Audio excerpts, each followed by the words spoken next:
सिंधियत जी झलक diploma course Sindhi reader ॿियों चैप्टर 7 ॿाराणियूं ॾेही रांदियूं डॉक्टर ॼेठो लालवाणी।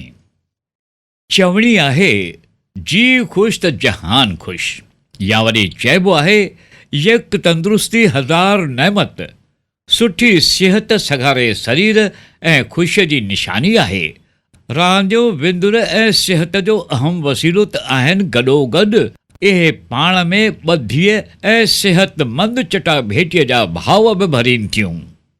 को ज़मानो हो जॾहिं घरनि खिचुनि ऐं पाड़नि में न जे बराबरि साधननि सां अनेक रांदियूं खेॾियूं वेंदियूं हुयूं।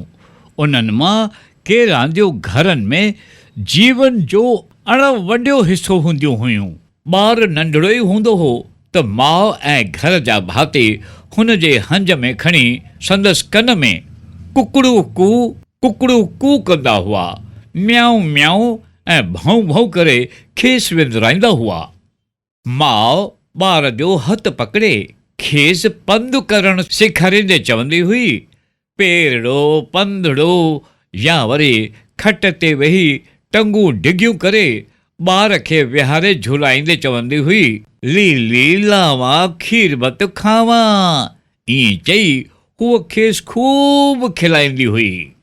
साॻे नमूने में मच्छी मानी केरु खाई वियो, भॼ कुओ ॿिली आई, ऐं हल मुंहिंजा घोड़ा टिक टिक टिक वग़ैरह रांदियुनि सां घर में सदाईं मौज मची पई हूंदी हुई।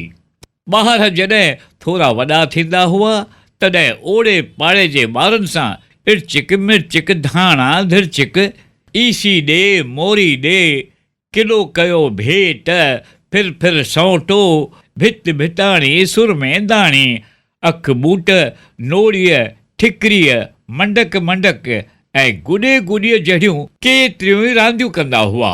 वॾा ॿार चिधनि, कोॼुनि, इटी ॾकर, खो खो, कॿटीअ, कोॾीअ, वंज वटीअ, लगड़ उॾाइण ऐं पिरोलियूं भञण जहिड़ियूं रांदियूं कंदा हुआ। इन्हनि मां किन रांदियुनि सां लोक ॿोल ऐं लोक गीत बि जुड़ियल मिलनि था।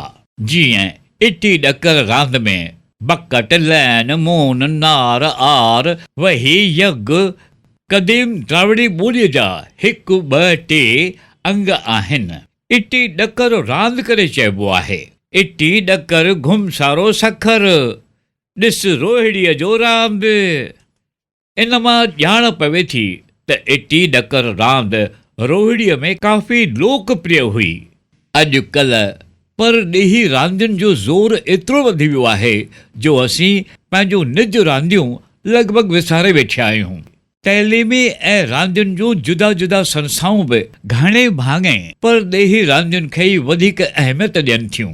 ॾेही रांदियुनि मां रुॻो किन हंध, कॿटी, कोॾी ऐं खो खो जहिड़ियुनि ॿिनि चइनि रांदियुनि जो ई थोरो घणो ध्यानु ॾिनो वञे थो।